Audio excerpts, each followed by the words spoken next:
Donc là, ce qu'on va voir aussi, c'est les mythes, évidemment les mythes par rapport à l'ostéopathie.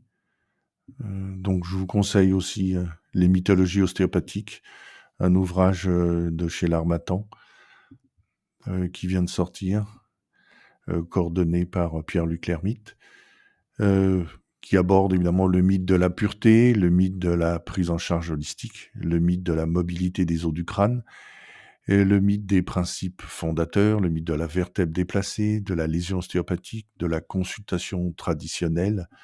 Donc évidemment, on va se poser la question si on doit parler de réalité ou de vérité. Quelle est la posture aussi, haute ou basse du thérapeute, ou du patient? Donc la posture haute ou basse de qui dans la consultation? Sur les notions de holistique ou de systémique, on a vu que la systémique, en tout cas, on a des supports. Sur la partie holistique, on peut se poser la question.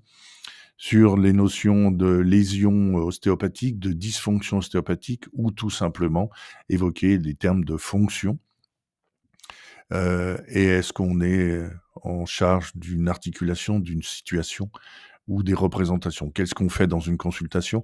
Est-ce qu'on régule des articulations? Est-ce qu'on essaye de gérer une situation? Ou est-ce qu'on essaye d'évaluer des représentations? Donc ça, je pense que c'est important. Donc il n'y a pas qu'en sciences entre guillemets «ostéopathiques» évidemment, un petit ouvrage aussi d'Antoine Oulou-Garcia, sur les petits mensonges qui ont fait l'histoire des sciences, hein. Il y a des mythologies aussi dans les sciences. Donc le sous-titre, c'est «Et la pomme ne tomba pas sur la tête de Newton». Donc il y a ce qu'on appelle des storytelling, c'est-à-dire des petites histoires un peu romancées, en sciences sur des découvertes, magnifiques, des eureka, qu'on retrouve un petit peu partout. Il n'y a pas que là, aussi en neurosciences, l'excellent aussi ouvrage de Sama Karaki sur le talent. Le talent est aussi une fiction, donc il y a des mythologies aussi en neurosciences, évidemment sur des comportements aussi qu'on va retrouver. L'excellent bouquin de Daniel Kahneman sur le système 1, système 2, qui a eu un prix Nobel en 2011 d'économie, qui a été repris par, Olivier Houdet sur la notion de résistance et la notion d'apprentissage justement à la résistance. Donc il y a 3 systèmes, il y a ce qu'on appelle un système heuristique, une pensée automatique et intuitive qui a une faible fiabilité, par contre qui est très rapide, qui joue beaucoup sur l'émotionnel. Un système, 2 qu'on appelle un système algorithmique, qui est une pensée beaucoup plus réfléchie, entre guillemets «logico-mathématique», qui a une grande fiabilité, par contre une rapidité beaucoup moins grande. Et pour passer de l'un à l'autre, en fait, il y a un système 3, donc déclaré par, Olivier Houdet, qui parle d'un système d'inhibition qui va interrompre un système heuristique, le système 1, pour activer les algorithmes et le système 2 dans un processus de décision ou un processus de réflexion.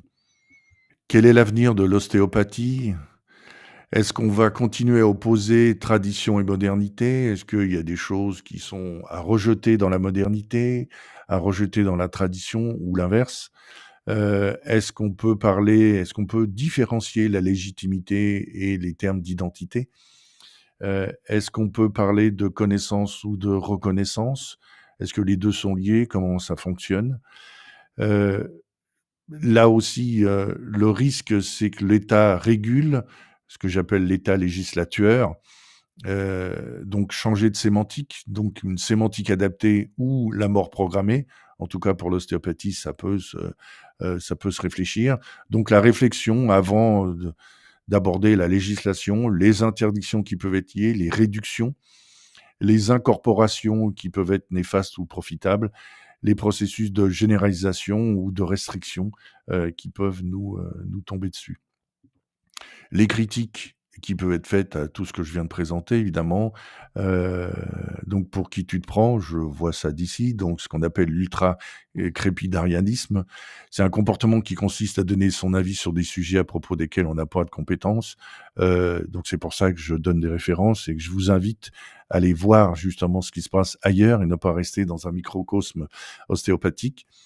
Du cherry picking aussi, c'est un procédé de présentation des faits ou des données qui donne du crédit à son opinion, en passant sous silence, évidemment les cas où ça la contredise. Donc dans la recherche, on le connaît beaucoup aussi. Ça peut être un processus aussi, les politiques le connaissent très bien, où on présente que les cas intéressants. Heu, Là, évidemment, j'ai essayé d'être suffisamment large pour ne pas tomber là-dedans.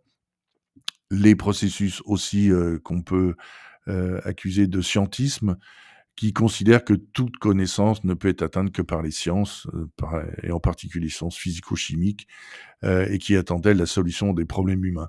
Donc j'ai vu qu'il y a pas de réflexion, on est dans des systèmes complexes, donc il y a une réflexion à avoir parce qu'il y a pas de certitude et le but du jeu, c'est justement d'essayer de discuter, d'aller voir ce qui se passe dans d'autres sciences pour essayer de récupérer des modèles qui ont de toute façon leurs limites, mais qui vont nous permettre de réfléchir et non pas obéir à des concepts un peu anciens qui peuvent nous mener à quelque chose qui peut être, délétère pour l'avenir de l'ostéopathie.